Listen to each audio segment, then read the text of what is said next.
Alhamdulillah rabbil alamin.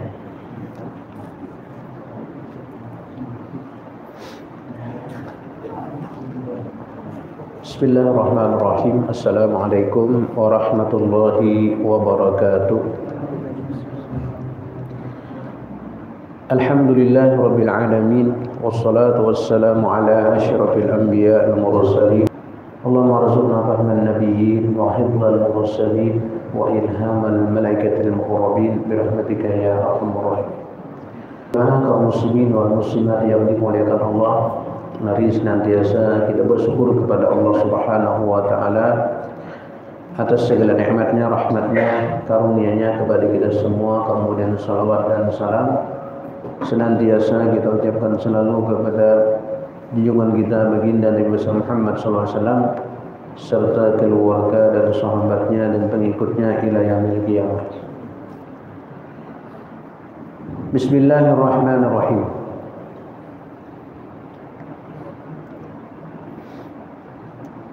Fayajibu lillahi ta'ala al-wujudu wal qidamu wal baqa wa mukhalafatuhu ta'ala li jami' khalqihi wa qiyamuhu ta'ala bi nafsihi. Maka wajib bagi Allah Ta'ala, artinya dibenarkan oleh akal kita bahwasanya Allah Ta'ala bersifat wujud. Allah Ta'ala yaitu bersifat ada. Jadi sudah kita sebutkan tentang sifat wujud pada kajian yang minggu lalu. Kemudian Allah juga bersifat qidam. Qidam itu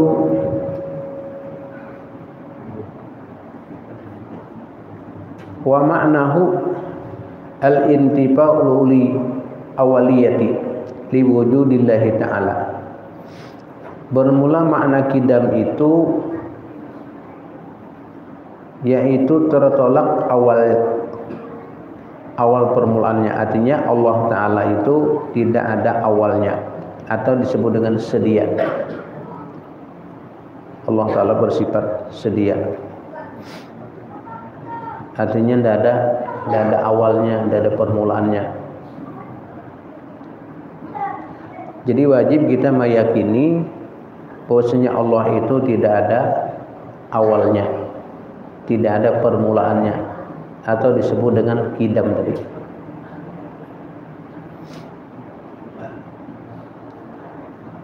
Karena apa?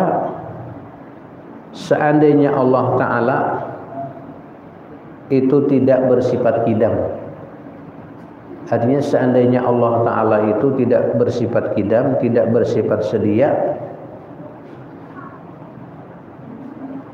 maka lakana hadisan, berarti Allah Ta'ala baharu.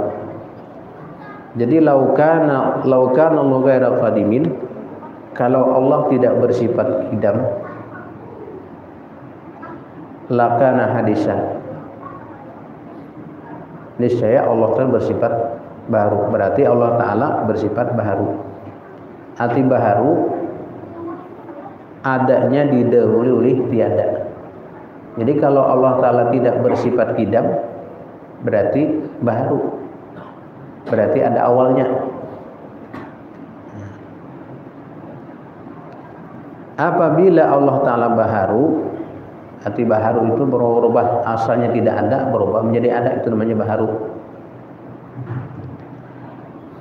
Laukana hadisan, kalau Allah Ta'ala itu baharu, artinya adanya Allah Ta'ala didahului oleh tiada, aslinya kada ada baru ada, kan berubah dari tidak ada berubah menjadi ada.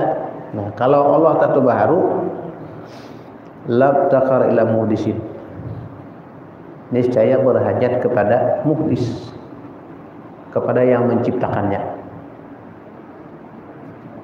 Kayak kita kan, kayak kita ini asalnya kada ada lalu berubah menjadi ada,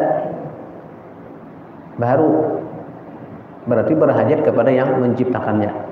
Ini seandainya Allah Ta'ala pada bersifat qidam, Seandainya Allah Ta'ala tidak bersifat sedia atau qidam tadi, berarti Allah Ta'ala baharu.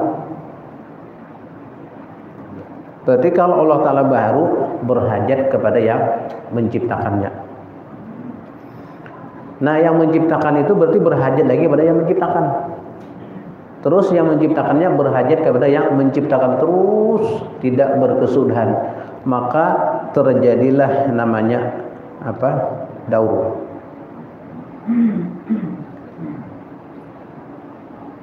Tasalsul ya. Tasalsul. Artinya saling berhajat yang satu sama lain, yang lain tidak ada berkesudahan, maka itu mustahil terjadi. Atau berhajat kepada yang menciptakan berhajat lagi kepada Allah. Nah, ini namanya terjadi, namanya daur, berputar. Jadi daur dan tasalsul itu mustahil keduanya. Mustahil keduanya.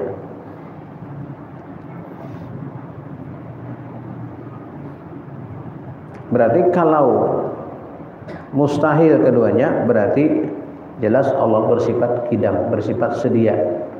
Artinya tidak ada awal daripada Allah Subhanahu wa taala. Dalilnya wal awwalu wal akhiru. Dialah Allah yang awal, tiada berpermulaan, dan dia Allah Tuhan yang akhir yang tiada berkesudahan. Nah, jadi wajib kita meyakini, mengiktikadkan bahwasanya Allah itu tidak Allah itu bersifat qidam. Artinya Allah bersifat sedia, tidak ada awal bagi Allah Ta'ala. Karena kalau Allah ada awalnya, ada akhirnya, berarti sama dengan makhluk namanya. Sama dengan makhluk, maka hukumnya makhluk. Sedangkan Allah adalah Khalik, sang pencipta. Kemudian lagi Allah bersifat baqa. Baqa itu artinya kekal Allah Ta'ala. Artinya tidak ada akhir bagi Allah Ta'ala. Adapun selain daripada Allah Ta'ala, itu ada akhirnya.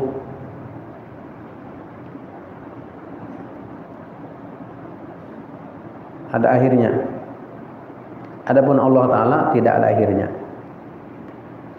Nah, baqa itu artinya kekal. Artinya tidak ada akhir bagi Allah Subhanahu wa taala. Islam yajib lahu ta'ala al-baqa bi an kana yajuzu alaihi al-adam lan tab'anul qidam. Jikalau sekiranya Allah Ta'ala kada bersifat baqa, misalnya Allah Ta'ala kada bersifat kekal, misalnya fana, bisa binasa nih misalnya.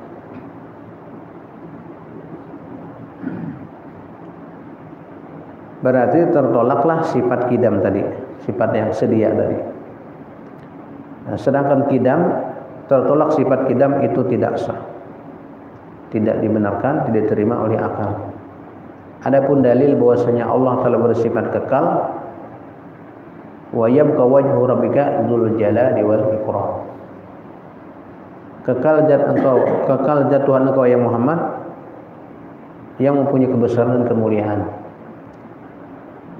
Wa kullu man 'alaiha fan wa yabqa wajhu rabbika dzul jalali wal ikram. Surah Ar-Rahman ya. Nah, semuanya akan binasa, yang kekal hanya Allah Subhanahu wa taala. Jadi yang lain semua manusianya akan berakhir, akan fana, akan binasa.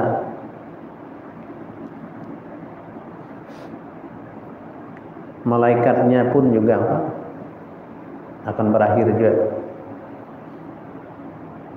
Jin, syaitan, iblis, langit, bumi, matahari semua akan binasa. Yang kekal, yang abadi hanya Allah Subhanahu wa ta'ala. Kita ada akhirnya kita. Jadi tidak ada yang kekal kecuali hanya Allah Subhanahu wa ta'ala. Jadi kita wajib meyakini, mengiktikadkan bahwasanya Allah itu kekal. Kekal. Kemudian lagi Allah bersifat mukhalafatuhu ta'ala di jami' khalqi. Artinya Allah menyalahi daripada seluruh makhluknya. Artinya Allah tidak sama dengan makhluk. Jadi Allah tidak sama dengan makhluk, baik pada zatnya, pada sifatnya maupun pada af'al atau perbuatannya, kada sama. Zat Allah Ta'ala kada sama dengan makhluk.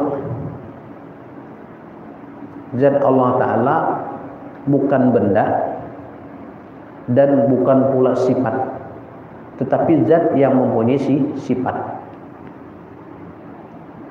Zat Allah Ta'ala tidak tersusun daripada beberapa juzu. Kalau Allah Ta'ala punya kepala, punya kaki, punya segala macam, tidak. Kalau Tuhan punya kepala, punya kaki, punya mata, berarti kan sama dengan makhluk. Nah, setiap sama dengan makhluk, hukumnya adalah makhluk. Nah, di zat Allah Ta'ala tidak seperti zat makhluk. Jadi bukan benda, bukan sifat, tetapi zat yang memiliki sifat. Dan juga sifat Allah Ta'ala tidak sama dengan sifat makhluk. Tidak sama sifat Allah Ta'ala dengan sifat makhluk. Dan juga perbuatan Allah Ta'ala tidak sama dengan perbuatan makhluk. Adapun perbuatan Allah Ta'ala memberi bekas. Adapun perbuatan makhluk tidak memberi bekas. Jadi tidak ada yang bisa menyamai perbuatan Allah Ta'ala. Allah Ta'ala bikin langit, tidak ada manusia yang bikin langit. Allah Ta'ala bikin apa? Bumi, tidak ada manusia yang bisa bikin bumi.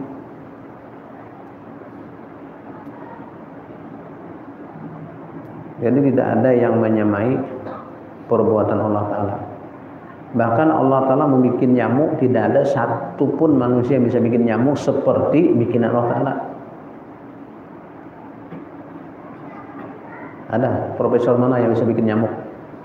Ada kan? Nyamuk itu kecil aja itu. Kecil nyamuk, tapi tidak ada yang bisa bikin. Nah, itu tidak ada satu pun yang bisa menyamai perbuatan Allah Subhanahu wa Ta'ala.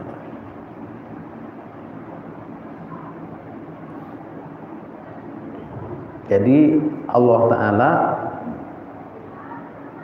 bersifat mukhalafatuhu ta'ala di jami' khalqih. Artinya Allah tidak sama dengan segenap makhluknya.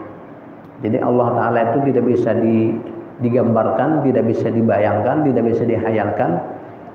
Laisa kamitslihi syai'un. Dalilnya, tidak ada sesuatu yang menyamai akan Allah oleh sesuatu. Artinya kada ada samaannya. Kita wajib hanya meyakini bahwasanya Allah itu ada, bahwasanya Allah itu apa tidak bersedia, dan Allah tidak sama dengan makhluk. Tidak sama dengan makhluk. Jadi tidak bisa dihayal-hayal, tidak bisa di apa? Tidak bisa. Kada sama pokoknya. Sehingga namanya kada sama ya karena kalau dibayang-bayangkan. Yang bisa menghayal, membayang-bayangkan, nah itu namanya bisa stres. Karena bukan apa? Bukan wilayah kemampuan akal kita lagi itu. Kita hanya meyakini aja, mengimani. Jadi Allah Ta'ala tidak sama dengan makhluk, baik pada zatnya, pada sifatnya maupun pada af'alnya. Dalilnya laisa kamitslihi syai'un. Tidak ada satupun yang menyamai atau menyerupai oleh Allah. Bukan Allah Ta'ala sesuatu. Ini yang secara ringkas. Kemudian lagi Allah Ta'ala bersifat qiyamuhu ta'ala binafsih.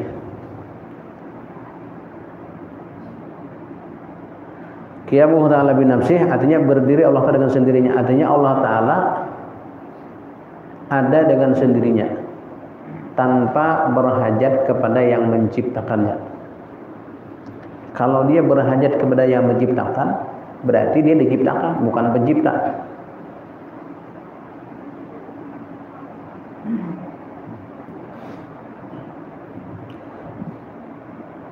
Jadi qiyamuhu ta'ala bi nafsi artinya berdiri Allah Ta'ala dengan sendiri, artinya Allah Ta'ala tidak berhajat kepada makhluk. Lau kana Allah muhtajan ila muhallin aizatin yaqum biha. Jadi Allah Ta'ala tidak berhajat kepada tempat, tidak berhajat kepada yang menciptakannya.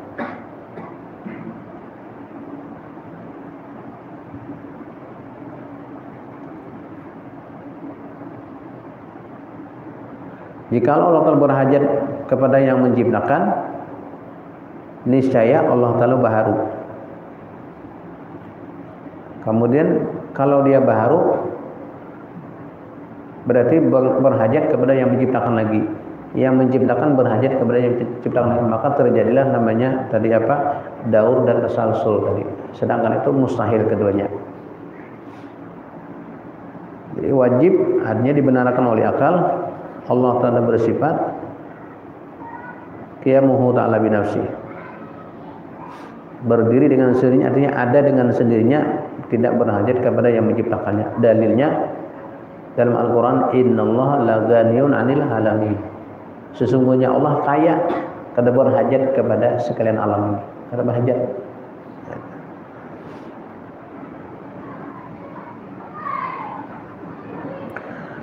Qiyamuhu ta'ala bi nafsihi ma'nahu annahu ta'ala la yabtaqi ila zatin yaqum biha. Makna daripada qiyamuhu ta'ala bi nafsihi bahwasanya Allah Ta'ala tidak berhajat kepada zat yang berdiri ia biha dengan zat. Karena kalau Allah Ta'ala berhajat kepada zat yang mana Allah berada pada zat itu, berarti itu namanya sifat. Seperti putih berhajat kepada zat, berarti sifat, maka itu mustahil. Au ila mujidin yujiduhu, atau Allah Ta'ala berhajat kepada yang menciptakan, akan Allah Subhanahu wa Ta'ala, itu juga mustahil. Bal huwa Allah Ta'ala al-mujid lil asya, bahkan Allah Ta'ala yang menciptakan bagi sesuatu. Jadi kalau Allah Ta'ala itu berhajat kepada zat, kemudian berdiri dengan zat itu, berarti itu bukan zat tetapi sifat.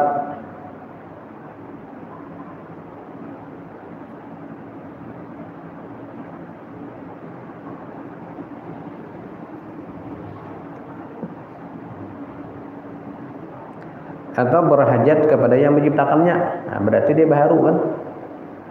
Yang baharu pasti berhajat kepada yang menciptakan, terus terjadi daur dan tasalsul. Keduanya itu mustahil. Jadi dalilnya bahwasanya Allah Ta'ala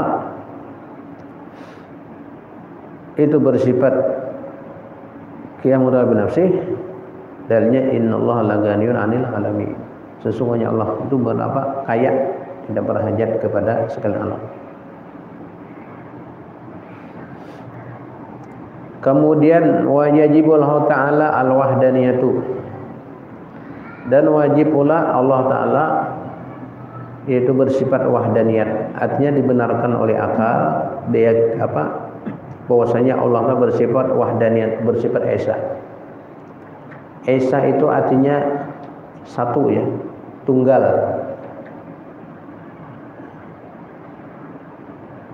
Kada bersyarikat, kada bersekutu, kada berkawan, sendirian.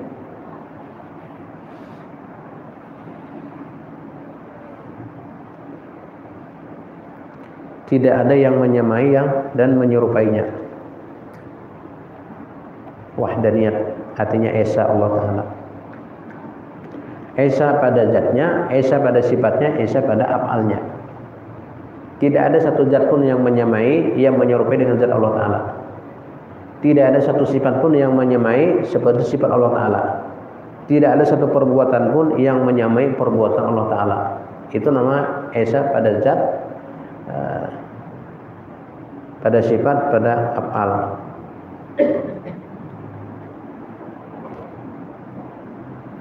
dan pada asma'nya.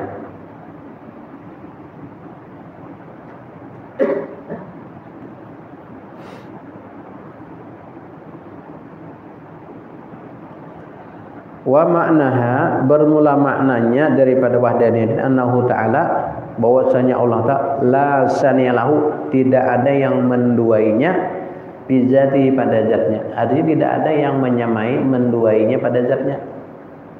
Kalau ada Tuhan zatnya dua, enggak. Wala bi sifatihi, dan tidak ada yang menduainya pada sifat Allah Ta'ala. Sendirian aja, tidak ada yang menduainya, tidak ada yang menyamainya. Wala fi af'alihi, dan tidak ada juga yang menduai atau yang menyamai pada af'al, pada perbuatan Allah Ta'ala. Jadi Isa pada zatnya, pada sifatnya, pada af'alnya.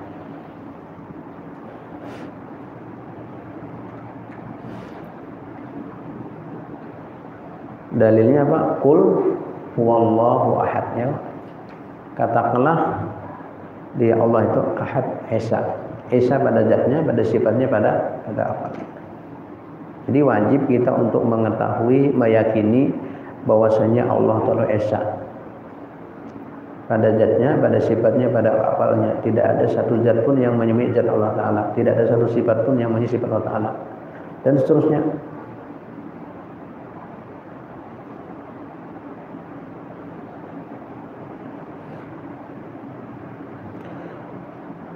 Fahadhi sittatu sifatin, maka bermula ini jumlahnya 6 sifat. Wujud, qidam, baqa, mukhalafatuhu ta'ala hadis, qiyamu ta'ala binafsih, wahdaniyat, ya kan, 6 sifat.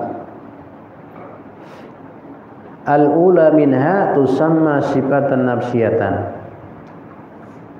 Adapun yang pertama daripada yang 6 yaitu wujud, dinamakan sifat nafsiyah. Wahiyal wujud, yaitu sifat wujud. Jadi yang pertama wujud namanya sifat nafsiyah. Wal khamsatul ladzi ba'daha yuqalu laha sifatun salabiyatun. Adapun yang 5 setelahnya, setelah wujud itu dinamakan, yang 5 itu sifat salabiyah. Artinya sifat menolak hal-hal yang tidak layak bagi Allah Subhanahu wa taala. Namanya sifat salabiyah.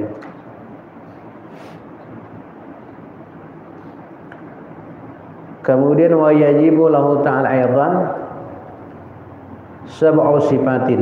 Kemudian wajib lagi bagi Allah Ta'ala 7 sifat lagi. Yuqalu laha sifatul ma'ani. Dan dikatakan yang 7 ini namanya sifat ma'ani. Jadi ada sifat nafsiyah, salabiyah, kemudian sifat ma'ani, 7. Wahiyal qudratu, yaitu yang pertama kudrat. Kudrat artinya Allah Ta'ala kuasa. Allah Ta'ala bersifat kuasa. Mustahil Allah Ta'ala tidak kuasa.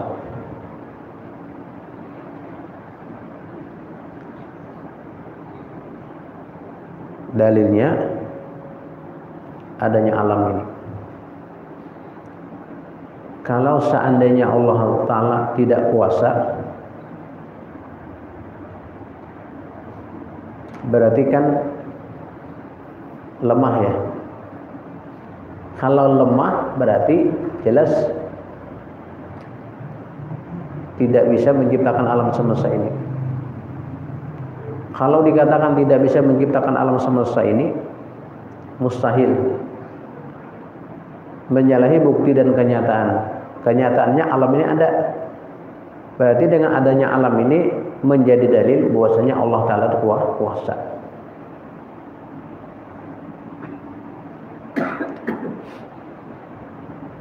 Sama dengan wahdaniyat tadi, Esa tadi. Kalau misalnya Tuhan itu berkawan, Tuhan ini ada kawannya, berdua, bertiga, 10, 20 misalnya kawannya, maka tidak akan ada alam semesta ini. Kalau punya bakawan mestinya 2 aja. Ada kalanya mereka sepakat, ada kalanya tidak sepakat. Misal nih, ujar Tuhan yang pertama ciptakan langit, ujar yang kedua jangan. Kira-kira jadi tidak? Tidak jadi. Ujar yang kedua ciptakan bumi, ujar yang pertama jangan. Itu yang tidak sepakat. Ada kalinya sepakat. Kata yang pertama kita ciptakan langit, ya ciptakan langit. Berarti yang pertama cipta langit, yang kedua ciptakan langit juga, berarti minta hasil dan hasil. Artinya menciptakan sudah tercipta. Maka itu juga mustahil. Artinya menciptakan yang sudah tercipta. Jadi yang pertama itu apa? Lemah, yang kedua lemah. Sehingga dalam Al-Quran, laukana bihima alihatun illallah lafasadata. Andaikan ada Tuhan yang, artinya andaikan ada Tuhan, maksudnya selain pada Allah, laukana alihatun, Allahumma shalli, laukana bihima alihatun illallah lafasadata. Andaikan ada Tuhan, artinya langit dan di antara langit bumi ini ada Tuhan selain daripada Allah, lafasadata, niscaya langit dan bumi akan rusak keduanya. Tidak akan terjadi langit dan bumi ini. Tidak salah, contoh satu aja, misalnya presiden 2, misalnya presidennya 2, tentunya kan jadi kacau jadinya. Yang satu mau begini, yang satu mau begitu, kacau. Untung aja presiden 1 aja, jadi aman-aman aja. Kalau presiden 2, apalagi Tuhan. Itu.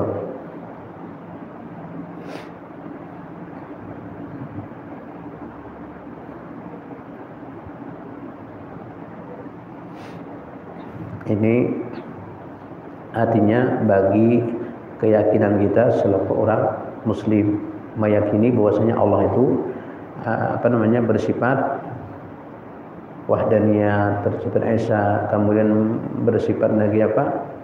Tadi kudrat, kuasa.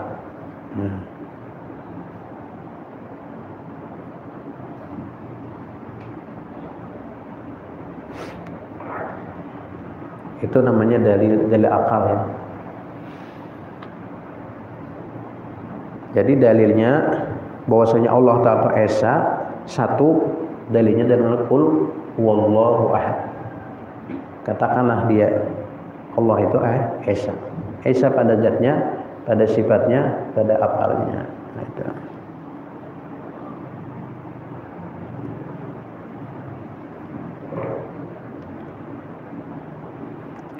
Ini khusus bagi kita kaum muslimin.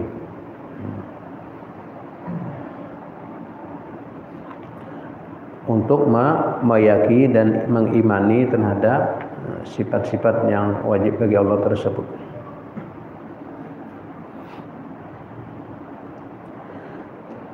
Dan juga tadi Allah Ta'ala bersifat kudrat, kuasa. Dalilnya innallaha ala kulli syai'in qadir. Sesungguhnya Allah atas tiap-tiap sesuatu kuasa. Allah kuasa. Jadi pernah suatu ketika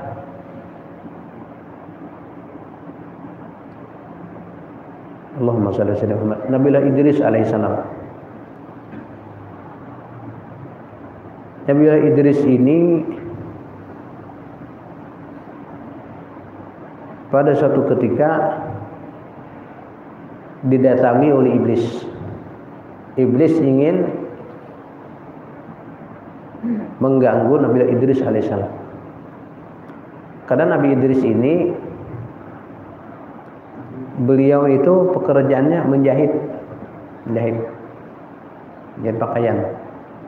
Jadi setiap kali jarum masuk, setiap itu juga beliau berzikir kepada Allah Subhanahu wa taala. Jadi saya menjahit dengan Allah Subhanahu wa taala. Artinya kada lupa dengan Allah Subhanahu wa taala. Ini Nabi Idris alaihissalam. Datang iblis untuk mengalihkan perhatian agar supaya Nabi Idris kada berzikir. Menyerupai seperti seseorang dia datang, dia katakan, wahai Nabi Idris, saya mau tanya kepada Anda, kira-kira, nah, jadi iblis ini datang membawa satu kulit telur. Ujar iblis, wahai Nabi Idris, aku tanya, kira-kira Allah itu kuasa enggak memasukkan dunia ke dalam kulit telur ini? Ini pertanyaan tapi menjebak namanya.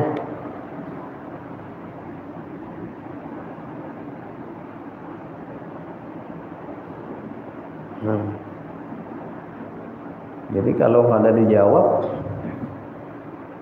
dijawab misalnya kada kuasa, berarti mengatakan Allah lemah kan, ajas.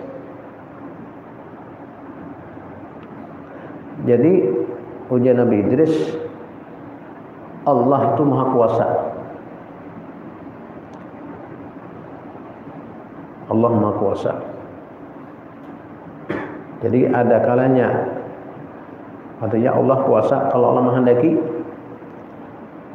memasukkan dunia ke dalam telur ini bisa. Adanya Allah Ta'ala dengan menghaluskan dunia ini sehingga masuk ke dalam telur. Ada kalanya Allah membesarkan kulit telur sehingga masuk dunia itu dalam telur. Karena innallaha ala kulli syai'in qadir. Allah atas setiap sesuatu kuasa. Tapi tangan Nabi Idris sambil main dengan jarumnya sehingga iblis kena jarum oleh Nabi Idris alaihissalam. Jadi begitu pulang dari tempat Idris, Nabi Idris alaihissalam matanya satu ketusuk jarum.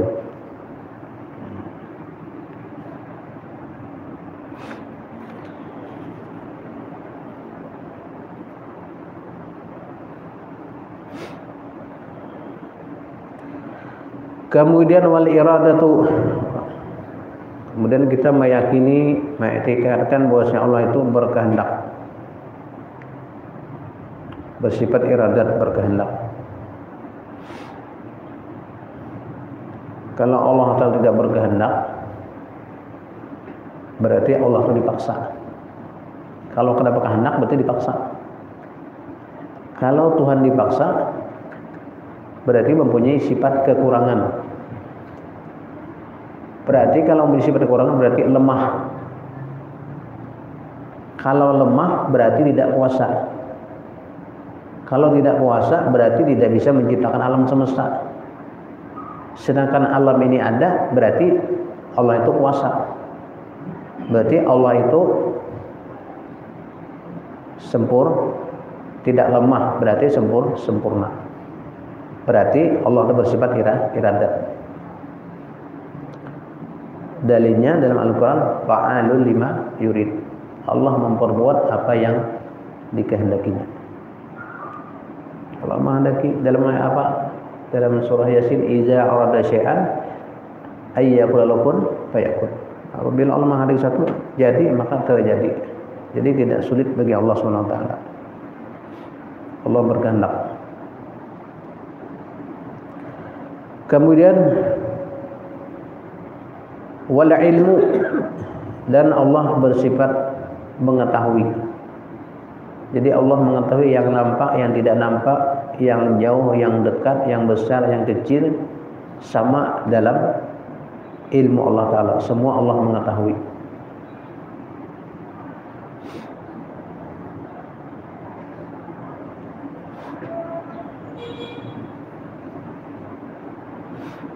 Kemudian wal ilmul muhit bi jami'i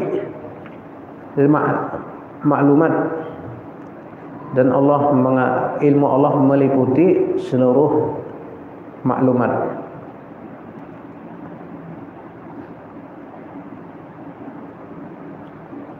Apa aja Allah mengetahui. Semua Allah mengetahui. Baik secara keseluruhan ataupun secara terperinci, semua Allah mengetahui. Wallahu bikulli syai'in alim. Allah terhadap sesuatu mengetahui. Jadi kita wajib mengetahui dan meyakini Allah Ta'ala mengetahui apa aja yang nampak, yang tidak nampak, semua Allah mengetahui. Kemudian wal hayat, dan Allah Ta'ala bersifat hidup. Allah Ta'ala bersifat hidup. Hidupnya Allah tidak sama dengan hidupnya makhluk. Kalau hidupnya makhluk berhajat kepada roh, berhajat makan, minum, segala macam. Allah tidak sama dengan makhluk. Jadi hidupnya Allah bukan dengan roh, bukan dengan kehendak, tidak sama. Dalilnya wa tawakkal 'alal hayyil ladzi la yamut. Artinya bertawakal, berserah diri atas Tuhan yang hidup, yang tidak mengalami mati, tidak mati. Wa tawakkal 'alal hayyil ladzi la yamut. Itu dalil bahwasanya Allah Ta'ala bersifat hidup.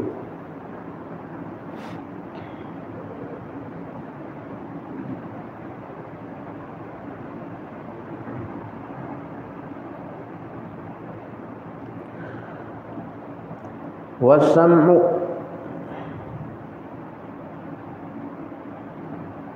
dan Allah Ta'ala bersifat sama, artinya mendengar. Allah Ta'ala mendengar. Jadi Allah Ta'ala mendengar dengan apa? Dengan sebab sifat samanya. Jadi mendengarnya Allah tidak sama dengan mendengarnya kita. Kalau mendengarnya kita dengan alat pendengaran kuping segala macam, Allah Ta'ala tidak demikian, tidak sama dengan demikian. Jadi Allah Ta'ala mendengar dengan sebab daripada sifat samanya, sifat mendengarnya.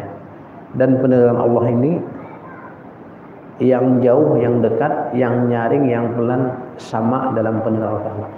Lain halnya kita kan yang jauh itu kan mendengar lagi sudah. Kadang-kadang yang dekat kan kadang mendengar juga. Kadang mendengar. Jadi kada sama.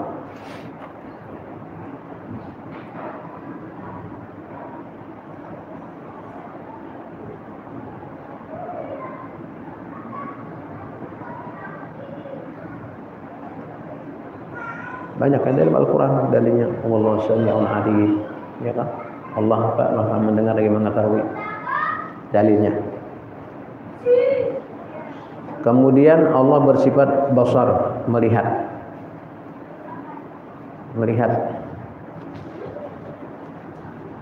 Jadi Allah melihat dengan sebab sifat basarnya. Jadi tidak sama penglihatan Allah dengan manusia.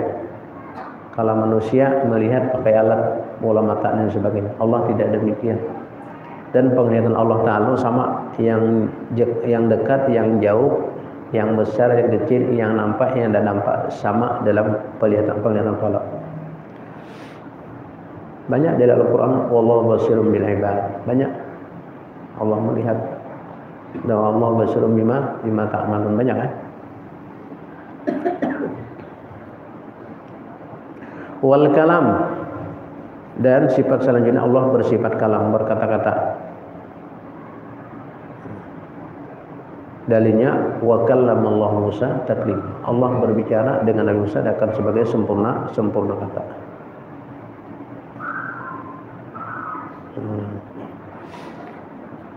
Wa yasru alaihi ta'ala al-adam, mustahil Allah Ta'ala tiada, wal hudus baharu, wal fana binasa, wa musalatuhu talil hadis, menyamai Allah Ta'ala li syai'in, sesuatu dengan makhluk yang mustahil.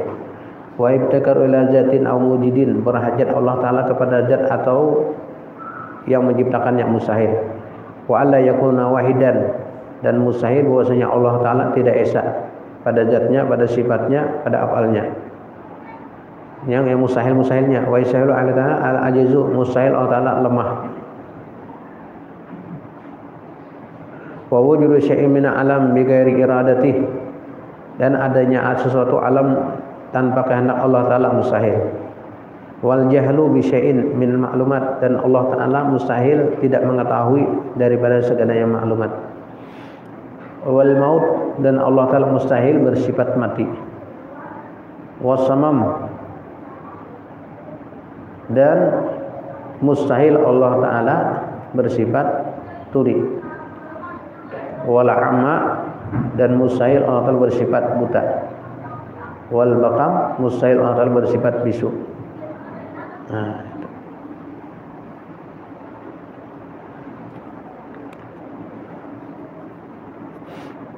kemudian tambah lagi sifat ma'nawiyah, qadirun, alimun, hayyun, samiun, basirun, mutakallimun. Itu sifat ma'nawiyah. Jadi yang 20 itu dibagi 4, sifat nafsiyah, salabiyah, ma'ani, ma'nawiyah.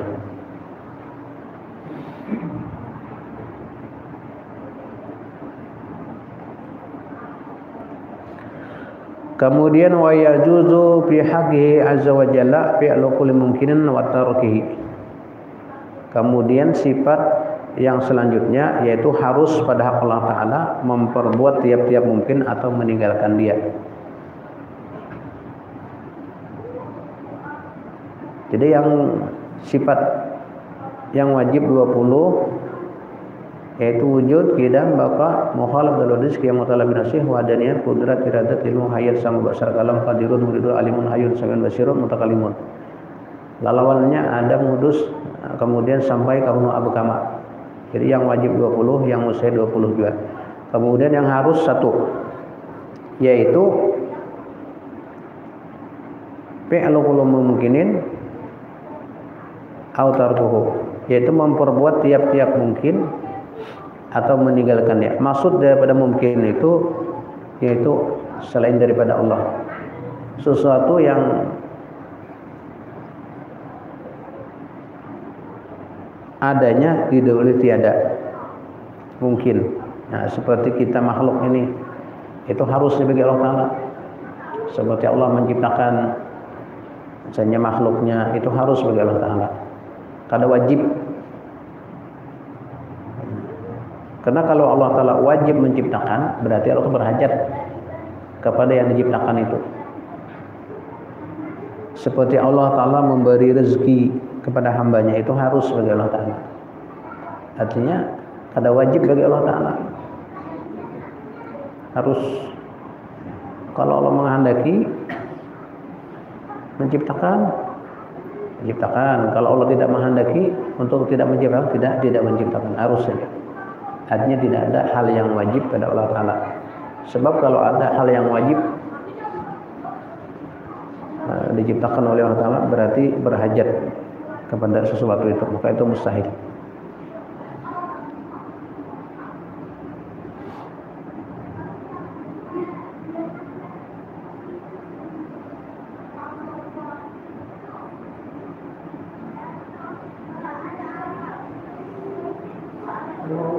Ya. Karena ini kami sudah satu. Kalau bisa kami pelajaran sifat mukul ini kalau ada catatan sedikit lah, misalnya wahdaninya itu mengandung apa sifatnya, lalu kita bisa membaca sedikit lagi. Oh. Artinya belum mengijazakan kepada jamaah ini.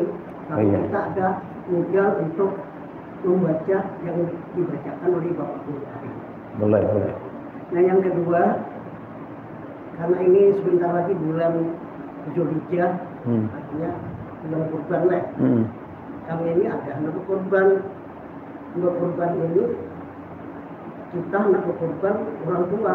Apakah bisa mengorbankan orang tua? Atau bagaimana caranya itu? Iya. Atau dituliskan atas nama saya, atau atas nama yang dikorbankan almarhum itu? Iya. Yang ketiga, nah ini mungkin lepas pada materi kita. Kita kadang-kadang salat malam. Salat malam ini kan mungkin semuanya sudah tahu. Namanya tahajud lah. Lalu kadang-kadang dinamakan dengan witir. Nah, witir ini belum pernah menemukan itu digabung 3 rakaat menjadi 1 kali salam. Iya. Tapi pernah saya temui seperti itu. Tapi kadang kita pada saat bulan puasa itu witir itu adalah 2 salam. Kira-kira solusinya itu bagaimana yang betul? Ya. Terima kasih. Assalamualaikum. Ya. Jadi ada ini pertanyaan ya. Ya. Jadi yang pertama itu masalah ada catatan ya. Nah itu nanti insya Allah nanti belum carikan yang bahasa kita aja, lain bahasa Arab Melayu. Ada namanya kitab Qiwatul Muqtadiin, tipis saja. Nanti insya Allah kita kasihkan itu. Kemudian masalah korban ya, korban untuk misalnya orang tua kita ya. Apakah boleh? Boleh. Dalilnya apa? Ya, dalilnya ketika ada salah seorang sahabat datang lawan Nabi hendak melaksanakan haji atau umrah, ibunya sudah meninggal. Apakah boleh saya qadakan? Ujian Nabi boleh. Nah, sama hanya dengan korban. Orang tua kita mungkin belum sempat berkorban karena memang duitnya kedada kan, duitnya kedada. Apalagi hidup zaman bahari, zaman penjajah misalnya kan, jangan anak berkorban, kambing ayamnya kada berisi, hendak berkorban. Kita selaku anak cucunya nih ada berduit, apa salahnya kalau kita mengorbankan untuk mereka? Nah, jadi boleh aja. Kasihan mereka ada sempat berkorban karena memang keadaan kondisi apa ekonomi segala macam. Ternyata ada anaknya, ada cucunya mampu, punya duit segala macam, ya namanya berikan untuk dikorbankan kepada mereka. Ini salah satu tanda bakti kita kepada mereka. Jadi boleh. Kemudian apa nih yang ketiga? Masalah witir ya. Masalah witir ada yang sekaligus, ada yang bertahap ya. Sekaligus itu misalnya sembahyang witir 3 rakaat langsung sekali salam. Ya. Itu ada juga yang membolehkan. Ada juga yang membolehkan. Tapi kita mulai bahari itu orang tua kita itu yang bertahap. 2 rakaat dulu baru satu rakaat. Jumlahnya kan 3 juga. Kenapa mereka itu bertahap? Karena menghindari supaya jangan tasyampuh pekerjaan sunat dengan yang wajib. Maghrib 3 rakaat 1 kali salam. Isya 1 kali salam. Nah, jadi mereka dibikin 2 kali salam supaya tidak tasyabbuh dengan yang sholat sunat, tidak tersyabbuh, tidak terserupa dengan sholat wajib. Itu salah satu alasan daripada orang yang mengerjakan sholat witir bertahap. Ada juga yang sekaligus, ya ada juga yang membolehkan. Jadi bisa bertahap 2 tambah 1 sama dengan 3. Ganjil juga kalau. Nah, jadi boleh aja anak bertahap kapian, anak sekaligus. Cuma kalau kita dari dulu itu orang-orang tua kita mengajarkan yang bertahap itu. Alasannya itu supaya tidak tercampur sholat sunat dengan sholat wajib. Ya. Sekarang kan ada yang membolehkan langsung katanya. Ya terserah aja lah. Kalau memang ada yang membolehkan, siapa imamnya, mazhabnya apa, ikuti. Boleh aja asal ada memang apa ikutan daripada yang 4 mazhab itu. Kalau Syafi'i ya bertahap tadi. 2 atau 3 atau 2 misalnya hanya 11 kan baru tambah ganjil. Jadi genap tambah ganjil. Sama dengannya betul bertahap namanya. Sama dengan talak itu ada yang bertahap, ada yang sekaligus. Misalnya engkau kutalak 1, itu 1. Engkau kutalak 1 lagi jadi 2 kan. Engkau kutalak 1 jadi 3. Itu bertahap. Ada yang sekaligus engkau aku talak 3 langsung. Jadi ada yang bertahap, ada yang langsung. Jadi hal semacam ini tidak perlu diperdebatkan. Ya, kalau kada perlu diperdebatkan. Kada perlu diperdebatkan. Karena masing-masing itu ada alasannya, masing-masing ada dalilnya. Jadi lana a'maluna walakum a'malakum. Bagi kami amalan kami, bagi kalian amalan kalian. Artinya kalau ada perbedaan, ya kada usah di apa namanya? Diribut-ributkan lah. Mending jualnya bawa witir. Enggak ada bawa witir kan sama sekali ya Allah. Nah, jadi supaya menjaga daripada ukhuwah Islamiyah kita, menjaga persaudaraan kita. Itu lebih penting daripada membahas hal-hal yang khilafiyah itu. Jadi agar kita ketahui aja, mau bertahap silakan. Mau sekaligus silakan. Asal ada yang penanggung jawabnya begitu. Ada penanggung jawab menurut imam siapa, itu jadi masalah. Itu jadi masalah. Jelas dulu ya. Nah, Isya sudah ya. Jadi kalau ada salah khilaf, ulun banyak minta ampun, minta maaf dan pemberataan. Akhirul kalam. Assalamualaikum warahmatullahi wabarakatuh. Al-Fatihah. A'udzubillahi minasyaitonir rajim. Bismillahirrahmanirrahim. Alhamdulillahirabbil alamin arrahmanir rahim maliki yaumiddin. Iyyaka na'budu wa iyyaka nasta'in. Ihdinas siratal mustaqim. Siratal ladzina an'amta 'alaihim ghairil maghdubi 'alaihim waladdallin. Min ya Allah ya Rabbil alamin. Bismillahirrahmanirrahim. Alhamdulillahirabbil alamin wassalatu wassalamu ala asyrafil anbiya'i wal mursalin sayyidina maulana Muhammadin wa ala alihi washabbihi ajmain. Allahumma nas'aluka mimma 'allamtana wa farduhu ilayna inda ihtiyajina ilaihi. Allahumma iftah li qut'arifin waj'alna wa dhurriyyatana min ibadikal salihin. Allahumma akrimna bil ilmi wa anzilna bil hilmi wa akrimna bit taqwa wa jammilna bil 'afiyah was salamah wa istiqamah wa husnul khatimah. Wassallallahu ala sayyidina Muhammadin nabiyil wa ala alihi wasallam. Bi fadli subhana rabbika rabbil izzati amma yasifun wa salamun al mursalin walhamdulillahi rabbil alamin. Nah, diberitahukan siapa yang ingin berpartisipasi gotong royong di pesantren